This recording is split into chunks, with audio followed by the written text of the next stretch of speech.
Hey everyone, Nick Espinoza, your chief security fanatic here, and today we are talking about state-sponsored hacking because apparently state-sponsored hackers are ramping up their attacks on both the Biden and Trump campaign here in the United States.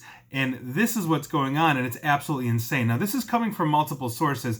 I'm cribbing from Cyberscoop, but there's a lot of great reporting out there on this, and it seems like the world has been busy targeting the United States over our election.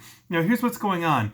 Hackers linked with the Chinese government tried to breach associates of the Biden campaign, while hackers with reported connections to the Iranian government have targeted President Trump's re-election campaign. That's nuts. Now, in addition to that, the same Russian hackers that interfered in the 2016 election have been targeting a range of political and policy consultants in the United States and Europe as well.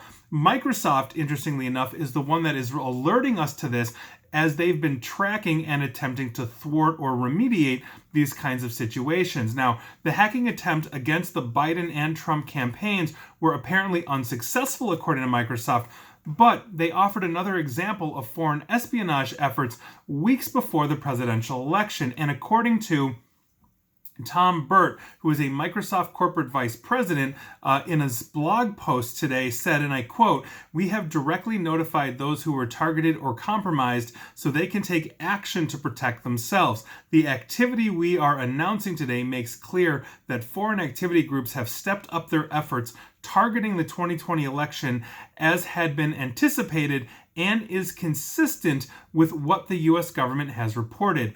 I will note that he said, "We have directly notified those who have been targeted or compromised," meaning Microsoft, without saying it, has basically said that they have found out that some of these people in possibly the Biden or Trump campaigns have actually been compromised, although that was not elaborated on anything that I could find. That's one of the reasons why I'm cribbing from Cyberscoop. Now, the Chinese hacking group, which Microsoft calls Zirconium, and I quote, has attacked high-profile individuals associated with the election.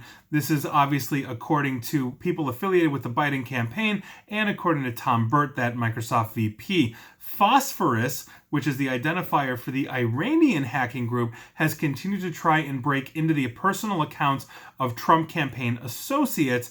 Microsoft basically said nearly that nearly a year ago, Phosphorus was also targeting U.S. Political campaigns, but did not name the target. And we have had multiple reports of both congressional and Senate, but essentially federal elections being targeted here.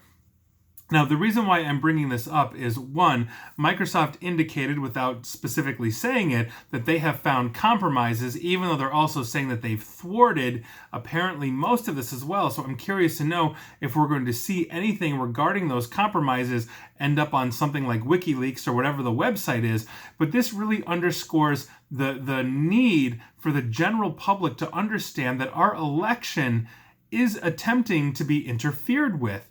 Whether it's China or Iran or Russia, we are continuing to see state-sponsored hacking attempt to influence our elections in some way, shape, or form, whether it's the exfiltration of data from one of the two major campaigns that eventually gets dumped in an attempt to basically deliver damning information on either the Trump or Biden campaign, or if it's misinformation, as we've seen repeatedly through Russia's Internet Research Agency, or IRA. So there are a lot of things that we need to take into account for, but don't think that this isn't happening. Microsoft basically has no investment in this beyond defending their own infrastructure, which apparently both the Biden and Trump campaign are using, I would assume through Microsoft Office 365, which is much of the business and government world. So that is a very important thing that we are looking at here.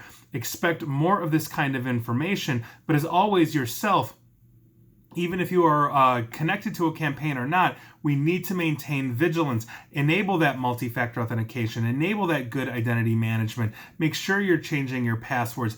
These are things that we can basically do that will protect us, as well as good spam filters and just our human minds when we are looking at emails that are potentially compromising. Make sure you remain vigilant, because this right now is the season for compromise thanks to the election. And so that is your news of the day. And please like, share, follow me here on Facebook and Twitter at NickAESP. And please feel free to subscribe to me at YouTube as well. And as always, stay safe and stay online. Thanks, everyone.